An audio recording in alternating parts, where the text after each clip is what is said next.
पर शाही साहब भी धीरे धीरे अपनी गाड़ी की तरफ खिसक कर बोलने लगेंगे कि भाग अब नहीं पड़ेगा, भाग अब नहीं पड़ेगा। सुने कि नहीं सुने? इसलिए अभी दिलबर शाही साहब को आपको मुकम्मल सुनना है। सुनना है कि नहीं सुना है? अभी तो सुने नहीं है। इसलिए न जाने कैसी ठंडी के बिल्कुल आप मतलब कैसी कितनी ठंडी आपको लग गई है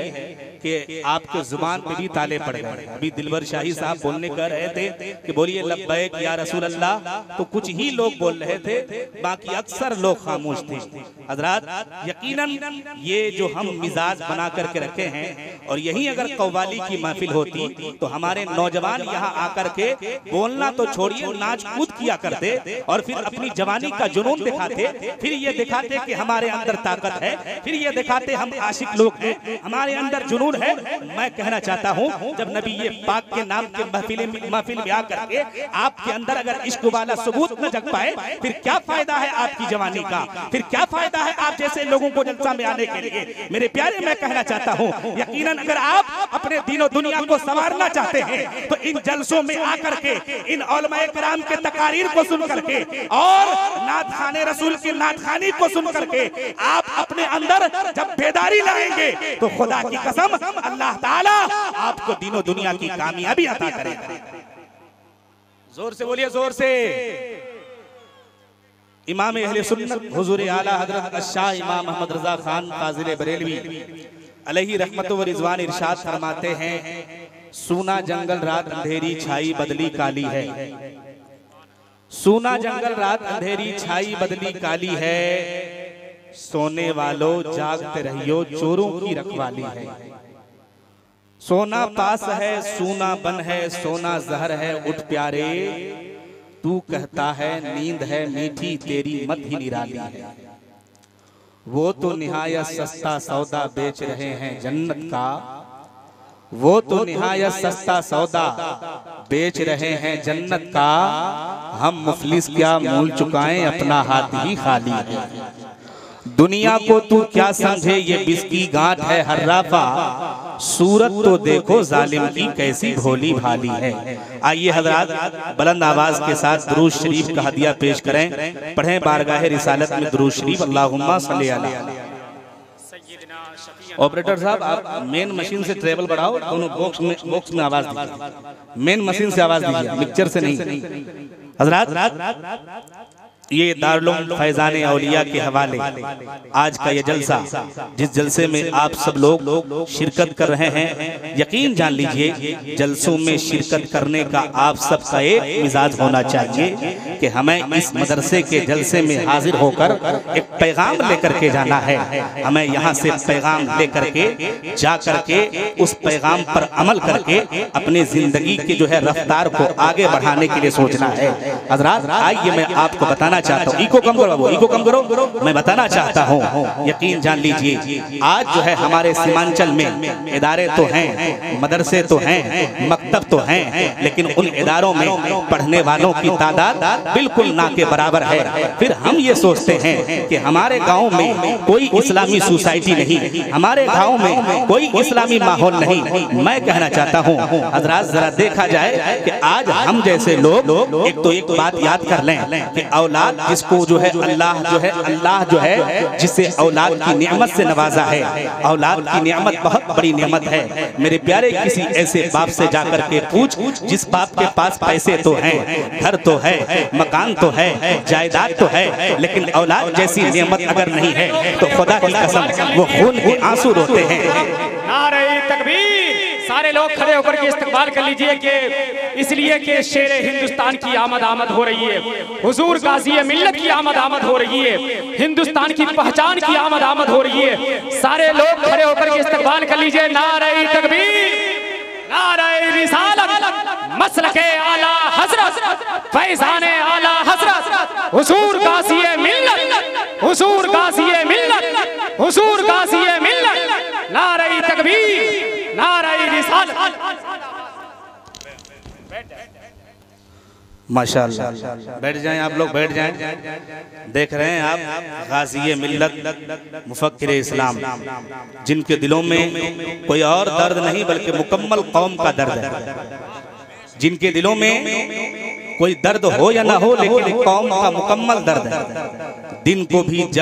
को भी जो है मुकम्मल तहरीके बेदारी में कौम के नौजवानों को बेहतर पैगाम दे करके राह रास्त में तलकीन करना, फिर रात में पूरी शब बेदारी, रात में जो है शब मुकम्मल पूरी रात बेदार रहने के बाद कौम को जो है यकजा करके उनके बीच पैगाम करना, ये इनकी जिंदगी का मिशन है कि जमीन के ऊपर काम, जमीन के नीचे आराम। ये परवरदे बारगाह रईसुल कलम अलैहि रहमत व रिज़वान, जिन्होंने हर मोड़ पर जो है हम जैसे लोगों को यानी जगाने के लिए जो है और हम जैसे लोगों को मुत्तहिद करके एक पैगाम देना शुरू किए हैं जहेज के खिलाफ, एक पैगाम देना शुरू किए हैं कि हमें मुआशरे में कैसे जिंदगी गुजारनी है, हमें मुआशरे में कैसे कामयाब रहना है, हम कैसे जिंदगी गुजार करके अपने आप को कामयाब बनाएं। वो गाज़ी मिल्लत हज़रत अल्लामा गुलाम रसूल बलियावी साहब क़िबला आपके बीच जब तशरीफ ला चुके हैं, इसलिए आप मुकम्मल बेदारी के साथ बैठे रहें। इंशाअल्लाह बहुत जल्द आपके सामने वो अपने पैगाम को लेकर के हाजिर होंगे। इसलिए कोई साहब जो है जो मेले की तरफ तफरीह कर रहे हैं, मेले की तरफ घूम रहे हैं, उनसे मेरी गुजारिश है कि हज़रत अल्लामा गुलाम रसूल बलियावी जिनको सुनने के लिए लोग महीनों महीना इंतजार करते हैं, ये आप सबकी मुश्तरका खुशनसीबी है कि आज अगर आपके पंचगाछी गांव में तशरीफ लाए हैं तो आप सबको हज़रत अल्लामा गुलाम रसूल बलियावी साहब के खिताब को सुनने के लिए यकजा होना चाहिए। इसलिए जो लोग उधर खड़े हैं, हज़रत अल्लामा गुलाम रसूल बलियावी साहब अब हाजिर हो चुके हैं, अब कम से कम आप बैठ जाएं, कम से कम आप बैठ जाएं ताकि वो आपको कुछ पैगाम दे सके, ताकि वो आपके बीच कुछ जो है पैगाम नश्र करके आपको कामयाबी के राह के बारे में बता सके। इसलिए जो लोग जितने भाई मेरे खड़े हैं उनसे मेरी मुअद्दबाना गुजारिश है, हाथ जोड़ कर गुजारिश है कि वो बैठ जाएं। रात में अर्ज कर रहा था, अल्लाह ने जिसे औलाद की नेमत दी है, अगर जो है वो औलाद की नेमत मिलने के बाद, जैसे आज के डेट में हम जैसे लोग ये समझ रखे हैं कि औलाद मिलने के बाद बस सिर्फ जो है उनकी परवरिश, उन्हें अच्छा कपड़ा, उन्हें जो है अच्छे लिबास और अच्छे मकान, जमीन जायदाद, बैंक बैलेंस का इंतजाम करके यही एक बाप होने की जिम्मेदारी है। नहीं नहीं मेरे प्यारे, यहाँ जो है जब अगर औलाद मिल जाए तो हम जैसे मुसलमानों के लिए सबसे पहली जिम्मेदारी जो है वो तालीम और तरबियत की जिम्मेदारी है कि तालीम और तरबियत के जरिए हमें उन्हें उसे एक अच्छा इंसान बनाना है, हमें उसे जो है मुस्तफा करीम सल्लल्लाहु तआला अलैहि वसल्लम का नौकर बनाना है। लेकिन आइए हम जो है दीनी तालीम की तरफ तवज्जो देते नहीं हैं, हम दीनी तालीम की तरफ उन औलादों की तरबियत, उन औलादों के साथ तरबियत का अंदाज नहीं अपनाते हैं। यही वजह है कि हमारे बच्चे सब कुछ तो हो पाते हैं लेकिन मुआशरे में एक अच्छा इंसान नहीं हो पाता है। अभी हजरत अलहाज अजमल अजीजी साहब कलाम पढ़ रहे थे माँ के ताल्लुक से, यकीन जान लीजिए ये सिर्फ स्टेज के उलमा उन्हें जो है यानी माँ के कलाम से मुतासिर होकर के दाद दिया दे रहे थे, लेकिन ये पूरा मजमा ऐसे सहमा हुआ बैठा था जैसे कि लगता है कि इनके सामने कोई फारसी में न जाने जो है कौन से जुबान में और कौन से भाषा में ये नाम पढ़ रहे हैं। मैं कहना चाहता हूँ कि कलाम पढ़ रहे हैं हज़रात, मैं कहना चाहता हूँ यकीन जान लीजिए आज दीनी तालीम से दूरी की वजह से हम ये नहीं जानते हैं कि माँ की इज्जत क्या है, हम ये नहीं जानते हैं कि बाप की इज्जत क्या है। ये अल्लामा गुलाम रसूल बलियावी साहब क़िबला हर गांव में जाकर के, हर इलाके में जाकर के यही तो बताना चाहते हैं कि मेरे प्यारे एक नौजवान अगर अपने आप को समझ ले कि एक नौजवान के लिए उसकी नजर में कोई अगर सबसे बड़ा पीर है तो वो बरेली वाले नहीं है, वो केचोचा वाले नहीं है, वो मारेरा वाले नहीं है। अगर एक नौजवान बेटे के लिए कोई सबसे बड़ा पीर है तो वो उसका बाप है, जिसका बाप राजी, खुदा की कसम बरेली वाले राजी हो गए, जिसका बाप राजी केचोचा वाले राजी हो गए, जिसका बाप राजी मारेरा वाले राजी हो गए, जिसका बाप राजी कालपी वाले राजी हो गए। खुदा की कसम जिस बेटे से जिसका बाप राजी हो गया अल्लाह भी राजी हो जाएगा, रसूल भी राजी हो जाएंगे, गोया दुनिया भी उसकी होगी और आखिरत भी उसकी हो जाएगी।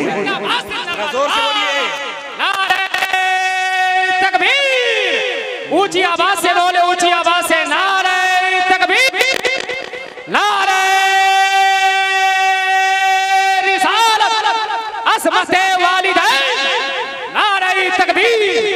नारे रिसालत। इसलिए मेरे प्यारे यहाँ हमारे नौजवान बच्चे कैसे माँ बाप की इज्जत और तकरीम के बारे में, इज्जत और ताज़ीम के बारे में जानेंगे। इसलिए कि कमी हमारे अंदर है। हम ये समझते हैं कि जैसे ही जो है छोटे उम्र में वो है उसको जो है किसी तरीके से, चाहे वो दुनियावी तालीम हो या दीनी तालीम अगर बहुत ज्यादा, तो सिर्फ अलीफ बा ता सा पढ़ा करके, कुरान पढ़ा करके किसी तरह उन्हें मुंबई जाने के लायक बनाना है, दिल्ली जाने के लायक बनाना है, बाहर जाने के लिए जो है यानी कमाई हासिल करके पैसा कमाने वाला बनना है। मैं कहना चाहता हूँ जब हमें उन्हें हम जो है उन्हें उनकी तरबियत न करके, उनको जो है तरबियत की भट्टी से अगर न गुजार करके अगर उनकी परवरिश करेंगे तो फिर कैसे वो हमारे बच्चे सही जिंदगी गुजारते हुए नजर आएंगे। मैं कहना चाहता हूँ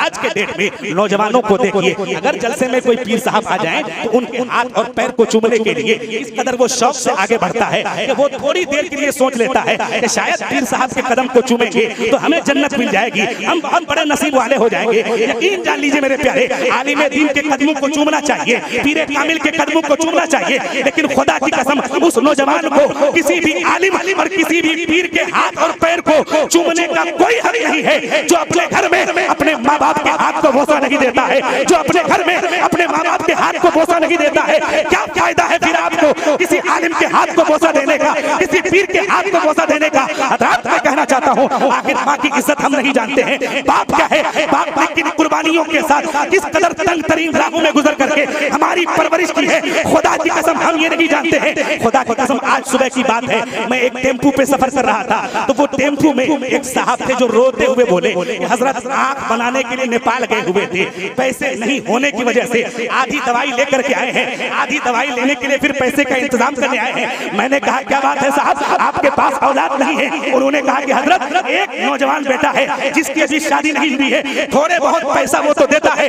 लेकिन जो शादी कर चुका है वो तो ध्यान ही नहीं देता है, वो तो 1 रुपया देने के लिए तैयार नहीं है। फिर अगर वो कव्वाली के नाम पर 500 रुपए का चंदा दे दे, किसी पीर साहब से मुसाफा करके 10,000 दे दे तो उसको क्या फायदा मिलने वाला है? मेरे प्यारे खुदा की कसम आज तो आलिमों के पास आप दुआएं मांगते फिरते हो। आलिम साहब मेरे लिए दुआ कर दीजिए, मुफ्ती साहब मेरे लिए दुआ कर दीजिए, बलियावी साहब मेरे लिए दुआ कर दीजिए, दिलवर साहब आप बहुत अच्छा कलाम पढ़ते हैं, मेरे लिए दुआ कर दीजिए। खुदा की कसम आपको जो है इन आलिमों से दुआ कराने की जरूरत नहीं है, आप जो है अपने माँ बाप की खिदमत करें और आप अपने माँ बाप की खिदमत करके अपने बाप के कदम को दबाते दबाते कभी क्या करके देखिए कि अब्बू जान दुआ दे दीजिए। खुदा की कसम जिस दिन अगर आपके बाप ने हाथ उठा करके दुआ कर दिया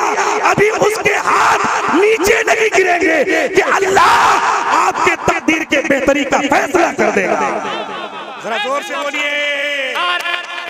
तकबीर, जोर से जोर से जोर से नारे तकबीर, नारे रिसालत, मसलके आला हसरत, फैज़ाने आला हसरत, अज़मते वालिदैन।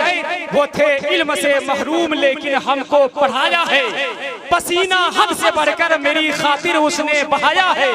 आज जो मैं जीता हूँ शाहों के दरमियाँ अपना सर उठा के, मेरे वालिद ने मुझे इस काबिल बनाया है। लेकिन नहीं साहब, आज सबसे ज्यादा कमजोरी मेरे अंदर है, सबसे ज्यादा कमी मेरे अंदर है कि हम अपने बच्चों को सब कुछ तो सिखाते हैं लेकिन उन्हें अच्छी तरबियत न दे करके, तालीम और तरबियत की जिम्मेदारी अपने सर पे न लेकर के हम जो है मुआशरे में उन्हें तालीम और तरबियत इस वजह से नहीं देते हैं कि कम से कम तालीम और तरबियत के जरिए मेरा बच्चा कुछ बने या ना बने लेकिन समाज में अच्छा इंसान बनेगा। उसे ये बात समझ में आएगी कि मुआशरा किससे बनता है, उसे ये बात समझ में आएगी तालीम और तरबियत के जरिए कि खानदान किस चीज से बनता है, रिश्ते कैसे निभाए जाते हैं। मैं कहना चाहता हूँ आज के डेट में जरा देखें बुराई किस कदर जोरों पर है, बुराई किस कदर तूफान पर है। हजरत दिलबर शाही साहब किबला हैं, वो इस बात की तायद करेंगे। आज का नौजवान बेटा थोड़ी सी तरक्की क्या कर ले, अगर एक छोटा सा मकान ही क्या बना लिया, एक टेम्पू ही क्या खरीद लिया, यकीनन वो टेम्पू के आगे लिखवाता है ये मेरी माँ की दुआ है, वो एक मकान के आगे लिखवाता है ये मेरी माँ की दुआ है। यकीनन माँ की दुआ होती है, जब माँ की दुआ लगती है तो बच्चा बच्चा कामयाबी के रास्ते से गुजरता है, जब माँ की दुआ लगती है, बच्चे ऑटोमेटिक जो है बरकतों के रास्ते से गुजरते हैं, अल्लाह उनकी जिंदगी में बरकतें नाजिल करता है। लेकिन मेरे प्यारे, कभी अगर किसी नौजवान ने अपनी गाड़ी के आगे फ्रंट साइड पर या अपने मकान के फ्रंट साइड पर जो है ये लिखवा दिया ये मेरी माँ की दुआ है, तो खुदा की कसम जब वो उसका बूढ़ा बाप उस लिखावट को देखेगा तो उसके दिल में क्या ये ख्याल पैदा नहीं होगा, यार ये सिर्फ अपनी माँ को याद कर रहा है, यार ये सिर्फ अपनी माँ की कुर्बानी को याद कर रहा है, मैं किसके लिए धक्के खाता रहा, मैं किसके लिए लोगों की गालियां सुनता रहा, मैं किसके लिए परदेश में रह करके रातों दिन मेहनत करके इस वजह से ठंड का एहसास नहीं किया, गर्मी को इस वजह से एहसास नहीं किया, धूप की शिद्दत को इसलिए एहसास नहीं किया कि मैं ये सोचता था कि आज अगर मैं धूप से बच करके साए में रहने की कोशिश करूंगा तो कल मेरे बच्चे को साए देने वाला कौन होगा, कल मेरे बच्चे पर जो है शफकत करने वाला कौन होगा। इसलिए मेरे प्यारे, माँ की इज्जत जहाँ अपनी जगह मुसल्लम है, यकीन जान लीजिए आप ये भी मत भूलिए और तारीख पढ़िए तो आपको पता चलेगा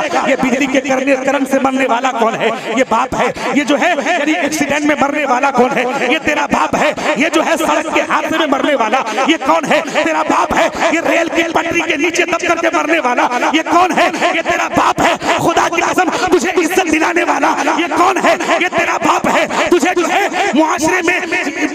में जो है बाइज्जत बनाने वाला ये कौन है, ये तेरा बाप है, तुझे मुआशरे में बाइज्जत देख करके सबसे ज्यादा खुश होने वाला ये कौन है, ये तेरा बाप है, 3 साल तक पुराने कपड़े में ईद की नमाज पढ़ते हुए तेरे लिए नए कपड़े का इंतजार करने वाला ये कौन है, ये तेरा बाप है, खुदा की कसम पसीने में रह करके तेरे लिए मजदूरी करने वाला ये कौन है, ये तेरा बाप है, यकीनन रात के अंधेरे में तेरे लिए ये मजदूरी करने वाला कौन है, तेरा बाप है। जिस तरीके से कायनात में माँ की ममता का कोई जवाब नहीं है, उसी तरीके से इस कायनात में बाप की भी कुर्बानी का कोई जवाब नहीं है। नारे तकबीर, नारे रिसालत, अज़मते वालिदैन, अज़मते वालिदैन, नारे तकबीर, नारे रिसालत। जरा जोर से जोर से जोर से जोर से। क्या सिर्फ स्टेज वाले ही माँ के बेटे हैं? क्या स्टेज वालों पर ही बाप का एहसान है? क्या आपके ऊपर बाप का एहसान नहीं है कि नहीं है? तो कम से कम माँ बाप की उम्र की दराजगी के लिए जिनके माँ बाप जिंदा है बोले तो कम से कम सुभान अल्लाह और जोर से बोले। गाज़ी मिल्लत बैठे हैं, इनकी मौजूदगी में कम से कम आप तो बोले। जितना अच्छा आप बेदार होंगे उतने ही बेहतर तरीके से ये आपके बीच पैगाम लेकर के आएंगे। जरा जोर से बोलिए सुभान अल्लाह और जोर से बोलिए सुभान अल्लाह। इसलिए मेरे प्यारे, माँ बाप को आप पहचाने कि माँ क्या चीज होती है, बाप का मकाम क्या होता है, बाप का वकार क्या होता है, बाप किसे कहते हैं, माँ किसे कहते हैं। लेकिन मेरे प्यारे, दीनी तालीम से दूरी की वजह से हम आज ये नहीं समझ पाए कि माँ किसे कहते हैं, बाप की अजमत क्या है, बाप का वकार क्या है, माँ की इज्जत क्या है, माँ की अजमत क्या है। आइए मैं कहना चाहता हूँ, कमी हमारे अंदर है कि हम जो है अपनी औलाद के साथ तरबियत का अंदाज नहीं अपनाते हैं। वरना यकीन जान लीजिए, जो अपनी औलाद के साथ तरबियत का अंदाज अपनाते हैं, जब वो औलादें तरबियत के भट्टी से गुजरती हैं तो यकीन जान लीजिए, आपने देखा होगा कि एक भट्टी के अंदर ईंट जितने अच्छे तरीके से पकाई जाए उस ईंट के अंदर उतनी मजबूती आती है। उसी तरीके से एक बच्चे को जिस कदर अजीम तरीके से तरबियत सिखाए जाते हैं, यकीन जान लीजिए उसके अंदर उतने ही ज्यादा अच्छी इंसानियत आती है, अच्छी इंसानियत पैदा होती है। इसलिए मेरे प्यारे, आप जो है अपने बच्चों की तरबियत का ख्याल करें। आप ये देखें, आप अपने बच्चों को जो है यानी कम से कम तरबियत इस अंदाज से करें कि हमारा बच्चा अगर तरबियत के साए में और तरबियत के जद में आकर के अगर अच्छा इंसान बन लेगा तो यकीन जान लीजिए आप ये दुनियावी तालीम इस वजह से पढ़ाने की कोशिश करते हैं अपने बच्चों को कि आपका बच्चा दुनिया में अपना नाम रोशन करेगा। लेकिन मेरे प्यारे, अगर दीन पढ़ाते हैं आप अपने बच्चों को तो खुदा की कसम अल्लाह ताला दीनी तालीम हासिल करने की बरकत से उसका नाम दुनिया में भी रोशन करेगा और उसकी आखिरत को भी रोशन फरमाएगा। इसलिए आप अपने बच्चों को दीनी तालीम जरूर दिया करें, आप अपने बच्चों के साथ तरबियत का अंदाज जरूर अपनाएं। लेकिन आज हमारे यहाँ मदरसे होने के बावजूद, मकतब होने के बावजूद, आज हमारे यहाँ हजारों दारुल उलूम होने के बावजूद हम अपने बच्चों को को तरबियत के भट्टी से गुजारते नहीं हैं, उनके साथ तरबियत का अंदाज नहीं अपनाते हैं। यही वजह है कि हमारे बच्चे कामयाब व कामरान नहीं हो पाते हैं। यकीन जान लीजिए। अब आप ये बात बताएं कि जिस घर में बाप से लेकर के माँ तक, भाई से लेकर के बहन तक सब बेनमाजी हो, फिर अगर बाप ये ख्वाहिश रखे मेरा बच्चा नमाजी बन जाए, ये कभी नहीं हो सकता है। इसलिए उलमा फरमाते हैं कि आप फर्ज नमाज मस्जिद में पढ़ें और घर में आकर के सुन्नत व नफल पढ़ा करें बच्चों के सामने, ताकि बच्चे समझ पाएं कि ये भी कोई चीज है। अगर आप कुरान पढ़ना जानते हैं तो बच्चों के सामने कुरान पढ़ना शुरू करें, ताकि छोटे छोटे बच्चे जब देखेंगे एक बाप को कुरान पढ़ते हुए तो वो ये समझ पाएंगे कि ये भी कोई चीज है। उनके भी ज़हन में ये बात बैठेगी कि हमें भी कुरान पढ़ना है, जिस तरफ मेरे बाप हैं हमें भी उसी तरफ जाना है। अब जाहिर सी बात है, जिस घर में बाप रह करके सिर्फ चुगलखोरी वाली बात करे, सिर्फ कीमत वाली बात करे, सिर्फ न्यूज़पेपर फिल्म सीरियल की बात करे, तो यकीन जान लीजिए फिर उस घर में कैसे दीन जिंदा होगा, फिर उस घर में कैसे दीन जन्म लेगा, फिर उस घर में कैसे जो है इस्लामी सोसाइटी बहाल होगी। इसलिए मेरे प्यारे, आप अगर जो है अपने घर को जन्नत नुमा गहवारा बनाना चाहते हैं तो यकीन जान लीजिए आप जो है अपने घर में कुछ पढ़ा करें या ना पढ़ा करें, कुरान पढ़ा करें, मुस्तफा की सीरत पढ़ा करें। जब आप कुरान पढ़ेंगे तो कुरान की बरकतें अल्लाह आपके घर में नाजिल फरमाएगा और कुरान पढ़ने की बरकत से अल्लाह आपकी नस्लों को कामयाब फरमाएगा, आपके बच्चों की जिंदगी को कामयाब फरमाएगा। लेकिन मेरे प्यारे, हम अपने बच्चों को तरबियत नहीं देते हैं, हम अपने बच्चों के तालीम और तरबियत के बारे में कुछ बेहतर नहीं सोचते हैं। यही वजह है कि हमारे बच्चे कामयाब नहीं हो पाते हैं। अगर देखना हो कि तरबियत कैसे की जाती है, अगर देखना हो कि किस तरीके से बच्चों को तरबियत के भट्टी से गुजारे जाते हैं, किस तरीके से बच्चों को तरबियत सिखाते हैं, तो खुदा की कसम बरेली के इमाम की जो है जिंदगी देखिए, बरेली के इमाम का अंदाज देखिए, क्या अंदाज निराला है। हुजूर आला हजरत के पीर मुर्शिद हुजूर नूरी मियां अलैहि रहमतुर रिजवान हुजूर आला हजरत से कहते हैं, अहमद रजा, हमने अपने हवेली में कुछ जानवर रखे हुए हैं और रात के वक्त उन जानवरों को कुत्ते आकर के परेशान किया कर, भेड़िया आकर के परेशान किया करता है। अहमद रजा, मैं ये चाहता हूँ कि 2 कुत्ते का बंदोबस्त किया जाए, ताकि वो दोनों कुत्ते जब वहाँ पे मामूर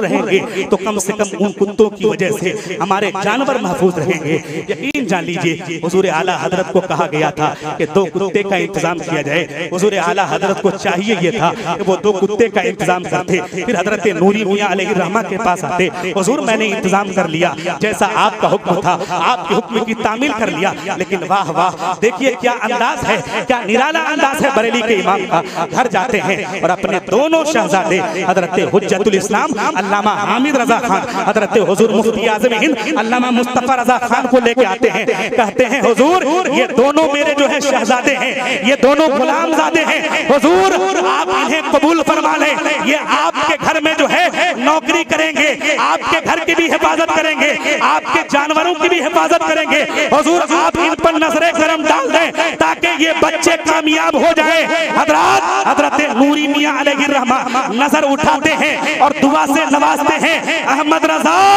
जाओ, मैं दुआ करता हूँ कि अल्लाह जो है तुझे तो बेहिसाब इल्म दिया ही है, कम से कम अल्लाह ताला जो है तेरे इल्म की खैरात तेरे बच्चों को भी अता फरमाएगा, तेरे इल्म की खैरात और तेरे इल्म का फैजान तेरे बच्चों को भी अता फरमाएगा। यकीन जान लीजिए फिर इस तरबियत के अंदाज में हजरत नूरी मियां की दुआ जब कबूल होती है तो जमाने ने ये देखा कि लोगों का एक कामयाब नहीं हो पाता है, 4 बच्चे अगर हो तो एक बच्चा कामयाब नहीं हो पाता है। लेकिन खुदा की कसम हुजूर आला हजरत का दोनों बच्चा इतना कामयाब होता है कि एक बच्चा वक्त के हुज्जतुल इस्लाम अल्लामा हामिद रजा खान बन जाते हैं और दूसरा बच्चा वक्त के मुफ्ती आज़म हिंद हजरत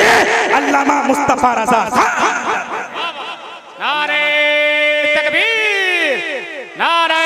रिसालत, इश्क मोहब्बत, इश्क मोहब्बत, नारे तकबीर।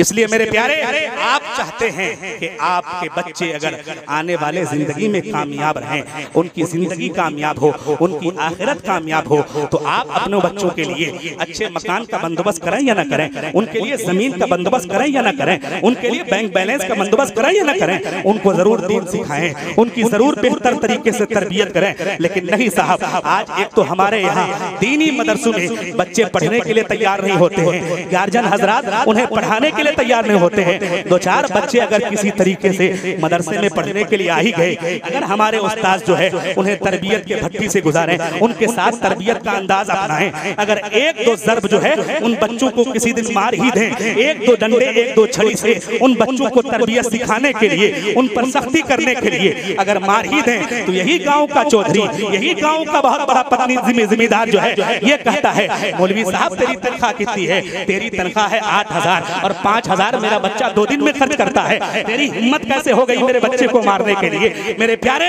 खुदा की कसम, जब आप ये अंदाज अपनाएंगे कभी आपका बच्चा कामयाब नहीं हो पाएगा, कभी आपके बच्चे जो है कामयाबी के रास्ते से नहीं गुजर पाएंगे। ये देखिए बादशाह वक्त हारून रशीद हजरत इमाम कुसै के पास जाता है, हुजूर मेरे बच्चे को मुस्तफा का दीन पढ़ा दीजिए, हुजूर की हदीस पढ़ा दीजिए, मेरे बच्चे को मुस्तफा का दीन सिखा दीजिए, हुजूर मेरे घर में आया करें ताकि हमारे बच्चे, मेरा बच्चा दीन की तालीम हासिल कर सके। हजरत इमाम कुसै कहते हैं कि मैं दीनी इल्म को रुसवा नहीं करूंगा, जिसे पढ़ना है वो मेरे पास आकर के पढ़े। मैं मुस्तफा की हदीस तेरे घर पे जाकर के नहीं पढ़ाऊंगा, जिसे पढ़ना है वो मेरे घर पे आकर के पढ़े।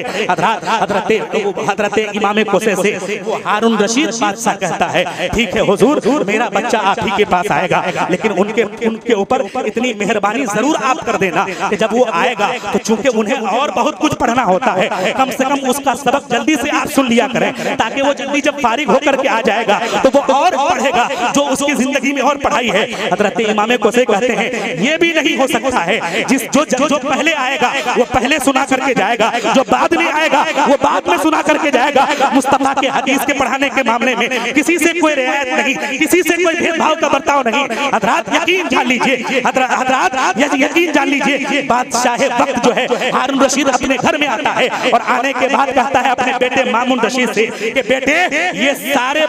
ये जो है मैंने तुम्हारे उस्ताद को जो है सिर्फ जो है यानी अंदाजा लगाने के लिए ये बातें मैंने तुम्हारे उस्ताद से कही हैं, लेकिन मेरे बेटे देखना कभी उस्ताद की खिदमत में कोताही ना होने पाए, कभी उनकी खिदमत में कमी नहीं होने देना, इसलिए कि मैंने तुम्हारे उस्ताद को दीन के मामले में बड़ा खुददार पाया है। जब वो बड़े खुददार है दीन के मामले में तो तुम्हें भी खिदमत गुजार बनना चाहिए, तब तुम दीन की तालीम हासिल कर पाओगे, तब तुम दीन के तालीम की बरकत हासिल कर पाओगे। हजरात यकीन जान लीजिए, बादशाह वक्त एक दिन जब रास्ते से गुजरते हैं तो क्या देखते हैं कि हजरत इमाम कुसै जो है वजू फरमा रहे हैं और बादशाह वक्त का बेटा हारून रशीद का बेटा मामून रशीद जो है एक लोटे से पानी डाल करके उनके पैर को धुला रहा है। हजरत इमाम कुसै अपने हाथ से पैर को धोते हैं। हजरात बादशाह के वक्त हारून रशीद अपने घोड़े से उतरता है और हजरात 2 ज़र्ब लगाता है अपने बेटे को, 2 जोरदार तमाचा लगाता है। इस वजह से तमाचा नहीं लगाता है कि तू एक बादशाह वक्त का बेटा है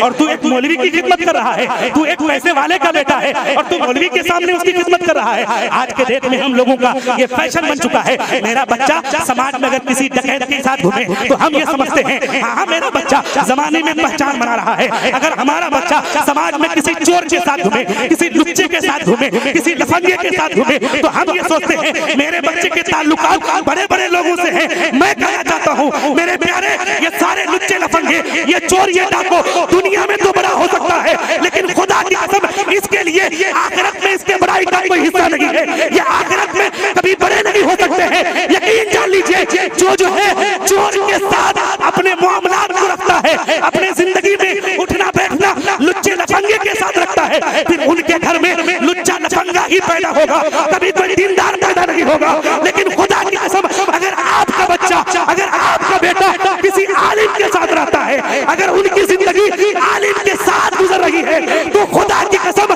आलिम दीन के साथ रहने की बरकत से अल्लाह ताला दुनियावी मामलात में भी उसे बरकतें अता फरमाएगा और मरने के बाद अल्लाह ताला उस आलिम के सदके अगर चाहे तो उसकी बख्शिश भी फरमा देगा। जरा जोर से बोलिए उसकी बख्शिश भी फरमा देगा। लेकिन नहीं मेरे प्यारे, हम कहाँ इन चीजों को सोचते हैं। हम तो ये सोचते हैं कि बस दुनिया कमाना है, दुनिया पढ़ना है, दुनिया सिखाना है। यही वजह है कि मदरसों के बारे में मेरा ध्यान नहीं। हम जो है मदरसों के बारे में नहीं सोचते हैं। हो जाए कोई कव्वाली, अगर ये कहा जाए कि साहब एक 5 लाख वाले कव्वाल को बुलाने की ख्वाहिश है, क्या आप लोग चंदा देंगे? तो सिर्फ मस्ती के लिए, एक रात के जो है यानी बिल्कुल आवारगी करने के लिए, बेहुदगी करने के लिए एक नौजवान पैसे के तेज में आकर के 10-10 हजार देने के लिए तैयार हो जाते हैं। लेकिन खुदा की कसम, इन्हीं मदरसों को मजबूत करने के लिए, इन्हीं मदरसों के जरिए समाज में एक अच्छा आलिम देने के लिए, एक अच्छा मुफ्ती देने के लिए अगर घर घर में जाकर के चंदा मांगा जाए तो हजरात 50 रुपए बड़े मुश्किल से हमारे जेब से निकल पाते हैं। फिर हम ये सोचते हैं कि हम तो दीन का काम कर रहे हैं, मस्जिद में चंदा देते हैं। मेरे प्यारे, मैं कहना चाहता हूँ, यकीन जान लीजिए, जब आप कव्वाली में चंदा देंगे मदरसे के लिए, आप अपने जेब को देखेंगे, आप अपने बैंक बैलेंस को देखेंगे, आप ये देखेंगे कि कितना बच रहा है, कितना जा रहा है, तो यकीन जान लीजिए फिर आपके समाज में कोई बारूफिया ही पैदा होगा, कोई कव्वाल ही पैदा होगा। और यकीन जान लीजिए, आप अगर अपने समाज में मुस्तफा के घर दीनी दरसगाह को आबाद करने के तौर पर अपने घर को तो जो है आबाद करने के लिए उन मदरसों का ख्याल करेंगे, मेहमानाने रसूल का ख्याल करेंगे, तो अल्लाह ताला उन मेहमानाने रसूल की बरकत से, कुरान पढ़ने वाले लोगों की बरकत से अल्लाह ताला आपको दीनों दुनिया की कामयाबी अता फरमाएगा। आप दुनिया में भी रहेंगे तो मुस्कुराते हुए रह जाएंगे, और मेहमानाने रसूल के सदके अगर अल्लाह चाहे तो आपकी आखिरत भी अच्छी हो जाएगी। हजरत शेख सादी के बारे में वाकया है। हजरत शेख सादी कहते हैं कि जब मैं मरने लगूं तो मेरे मरने से पहले मेरे कफन को मेरे मदरसे यानी मेरे गांव के मदरसे के सामने जाकर के बिछा देना, और मेहमानाने रसूल को जो है हुक्म देना कि मेरे कफन से वो होकर के गुजरे। जब जो है रब की बारगाह में मैं जाऊं तो अपने रब को मैं कहूं कि मालिक मेरे कफन पे, अल्लाह मालिक मेरे कफन पे तेरे रसूल के मेहमानों का गुजर हुआ है, कम से कम उन मेहमानों की बरकत से हमें बख्शिश का परवाना अता कर दे। हजरात, उन बुजुर्गों का ये हाल था। और आज भी जो दीनदार लोग होते हैं, जो दीन की तालीम हासिल किए हो रहते हैं, खुदा की कसम उनके घर में कुछ हो या न हो, वो अपने घर से पहले मदरसे का ख्याल करने लगते हैं। इसलिए मेरे प्यारे, आप शादियों में, कव्वालियों में, जलसे जुलूस में, उर्स के नाम पर हजारों रुपए फजूल खर्ची करने वाले से मेरी गुजारिश है कि आज अगर आप चाहते हैं कि आपके पंजगाछी में भी कोई एक ऐसा बेहतर जो है दारुल फैजान औलिया के शक्ल में दीनी किला जो है यानी कायम हो जाए, जिस दीनी किला के जरिए, जिस दीनी मदरसा के जरिए आपके समाज में, आपके इलाके में अच्छा से अच्छा आलिम पैदा हो, तो मैं कहना चाहता हूँ कितने ऐसे लोग हैं जो ताजदारे बगदाद कॉन्फ्रेंस यानी ताजदारे बगदाद कॉन्फ्रेंस सरकार बड़े पीर गौसे पाक के नाम से मंसूब इस जलसे का जो है, इस जलसे का नाम है। मैं आपसे गुजारिश ये करना चाहता हूँ, अगर किसी कव्वाला के नाम पर मांगा जाए तो कव्वाला के नाम पर, किसी लड़की के डांस के नाम पर हम हजारों रुपए दे देते हैं, किसी कव्वाल के नाम पर हम लाखों रुपए दे देते हैं। हजरत दिलबर शाही साहब के नाम पर हम हजारों रुपए, हजार चंदा देने के लिए तैयार हो जाते हैं। इसलिए मेरे प्यारे, आज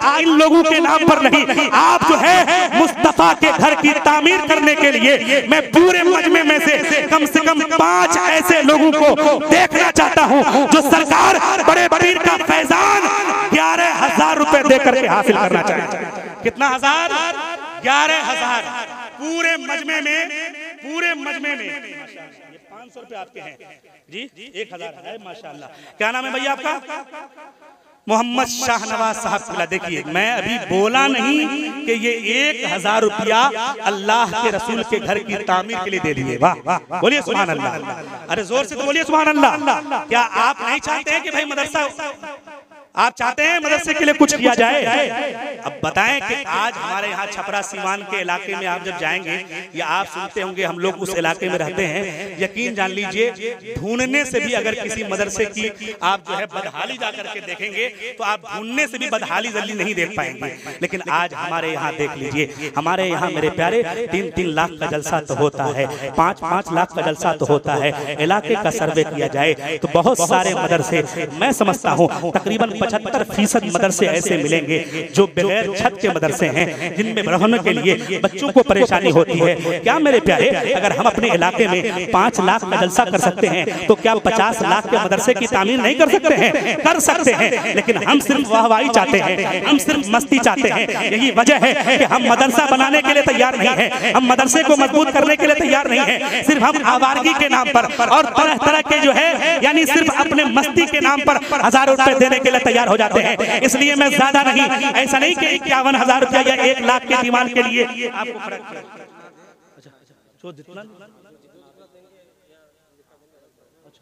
मेरे दोस्त नायाब नजर मुखिया जी का बेटा 5,000 रुपया हमको भी भेजा। आए माशाअल्लाह जनाब,